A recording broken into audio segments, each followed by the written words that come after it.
et croit en moi passe de la mort à la vie.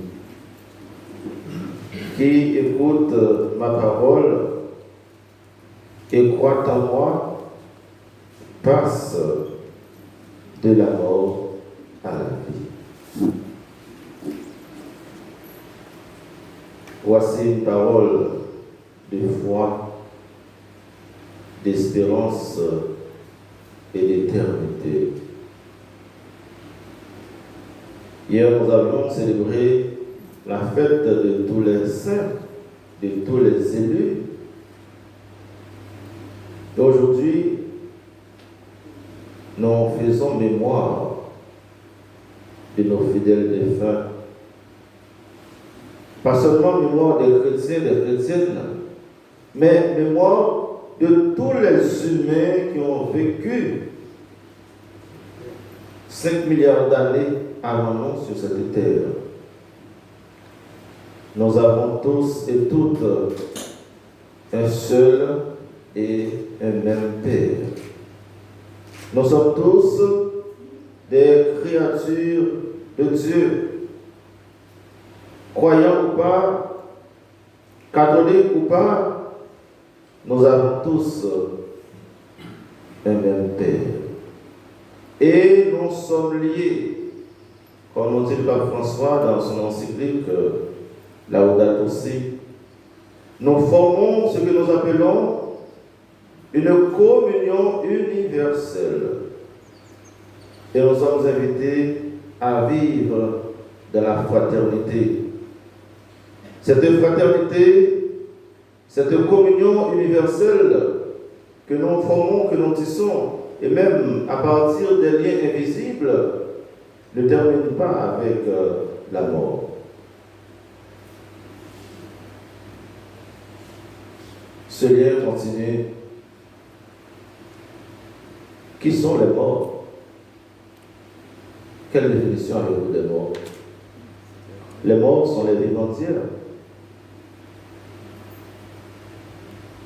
Et qui sont les vivants? Les vivants sont les morts de demain.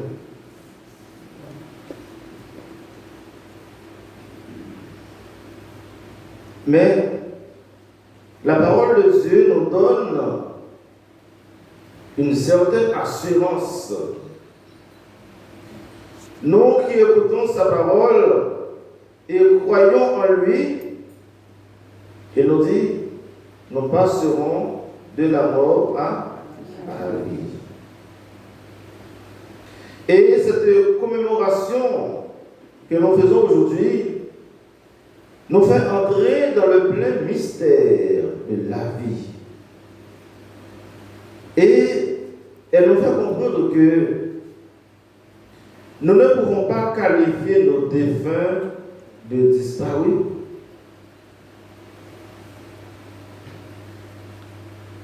Considérer nos défunts comme des disparus, ce serait comme créer une faille dans notre credo et ce serait un manque de confiance en la parole de Dieu. C'est Jésus qui l'a dit. Amen, amen, je vous le dis. Qui écoute ma parole et croit en moi, et croit en celui qui m'a envoyé, obtiendra la vie éternelle et il échappe au jugement, car déjà il passe de la mort à la vie. Cela veut dire quoi? Cela veut dire que la vie de celui ou celle qui croit en Dieu ne termine pas avec la mort biologique, la mort physique. Sinon, frères et sœurs, nous serions dans l'erreur quand nous parlons des saints et des bienheureux. Donc, nos grands-parents, nos grands-grands-parents, nous ne pouvons pas les considérer comme des portés disparus. Ils sont quelque part. Ils sont dans le sein de Dieu, auprès de notre Père Abraham.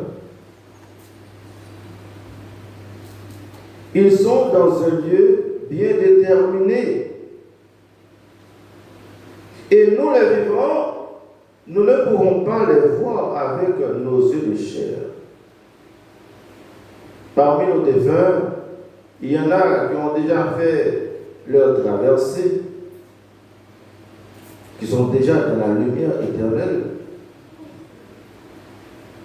Il y a d'autres qui sont encore dans un état de purification, ce que nous appelons le purgatoire.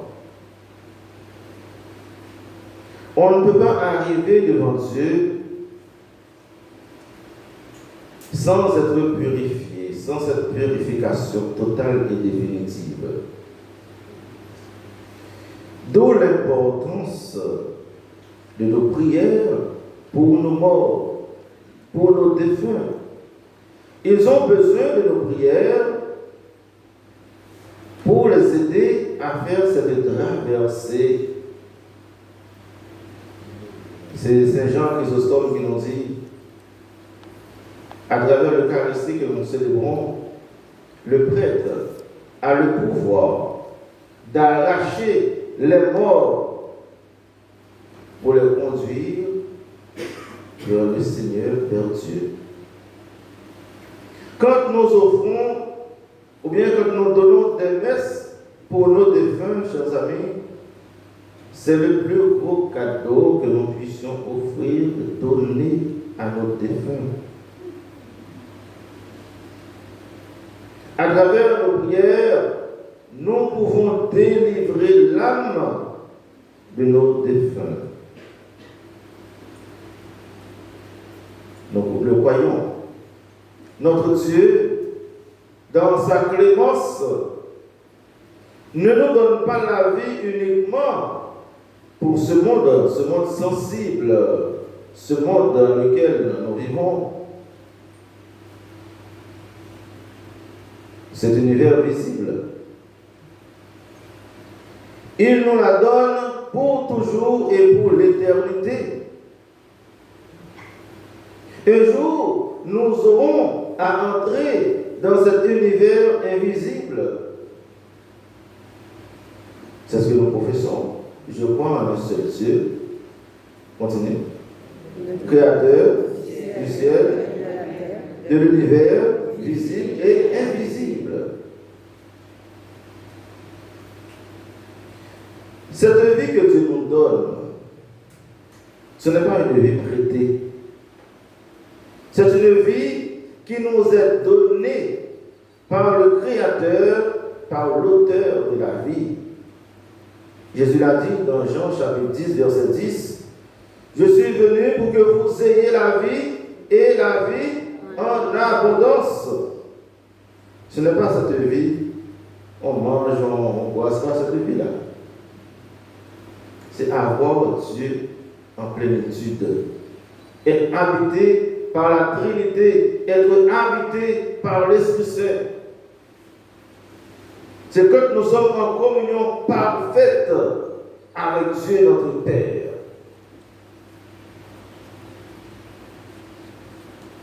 Il est vrai que avant la venue historique de Jésus, avant l'incarnation, c'est-à-dire avant la mort et la résurrection de Jésus, il était presque impensable et inimaginable de parler, de comprendre cette facette de la vie, de parler de la vie éternelle. Mais avec et par la résurrection de Jésus d'entre les morts et par son ascension dans le ciel, frères et sœurs, Jésus nous ouvre cette porte qui conduit à la vie éternelle. Cette porte qui a été fermée par le péché de nos grands-parents, Adam et Ève. Et on considère Jésus comme le nouvel Adam, celui qui est venu nous réconcilier avec Dieu le Père celui qui est venu nous réconcilier avec toute la création pour nous conduire vers le Père, vers l'éternité. On le chante, l'amour ne meurt pas. Celui qui aime a déjà vaincu la mort. C'est un chant que j'aime beaucoup dans les funérailles. L'amour ne peut pas mourir. Or, ce Jean nous dit, Dieu est amour. L'amour va vers l'amour. Si nous vivons dans l'amour, frères et sœurs, nous sommes des vivants éternels. Si nous sommes amour les uns pour les autres, nous sommes déjà dans l'éternité. Et c'est notre mission sur la terre de vivre dans l'amour, de nous aimer les uns les autres. Nous n'avons pas d'autre mission sur la terre.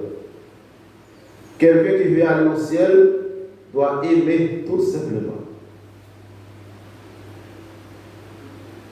Tu veux aller au ciel et tu n'aimes pas ton frère, tu n'aimes pas ta soeur. Comment vas-tu rencontrer cet amour? Le grand amour. L'amour va vers l'amour. Celui qui veut aller vers Dieu doit savoir aimer. Aujourd'hui, c'est pour nous l'occasion de nous poser cette question. Est-ce que nous vivons dans l'amour? Est-ce que nous nous aimons assez?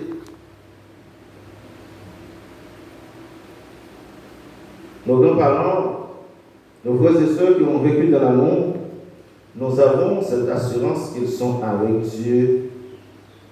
Et être avec Dieu, c'est être dans l'éternité. Hier, je vous ai parlé du projet de l'éternité. Quel projet avez-vous? Est-ce que vous avez un projet provisoire de vivre seulement pour cette vie terrestre? Ou bien est-ce que vous avez un projet d'éternité? C'est-à-dire de pouvoir accéder à la vie éternelle. Nous ne devons pas avoir des projets provisoires, des projets à court terme. Nous devons avoir des projets d'éternité.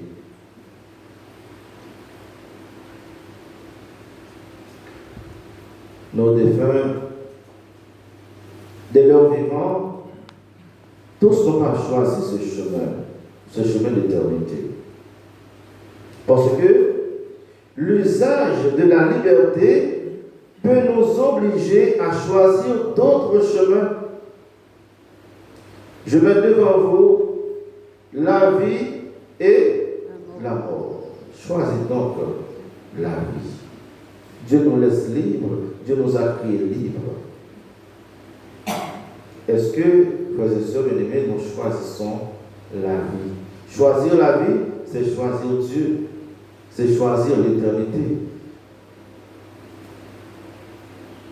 Le choix que nous faisons durant notre existence est devenu irréversible avec la mort. Le pape Pie XVI, notre pape émérite, dans son encyclique Spe Salvi, nous fait ce rappel. Je cite, avec la mort, le choix de vie fait par l'homme devient définitif. Fin de citation. C'est pour nous dire que ce bien-aimé, il ne faut pas donc attendre la mort pour choisir Dieu. C'est dès aujourd'hui, dès notre vivant, pendant que nous avons le souffle de vie, que nous devons choisir notre destination finale. Et notre destination finale, c'est être avec Dieu. Nous allons prier pour nos défunts, pour nous-mêmes. À travers le sacrifice de cette Eucharistie, nous allons demander à Jésus de prendre avec lui tous nos défunts et qu'il les amène auprès du Père.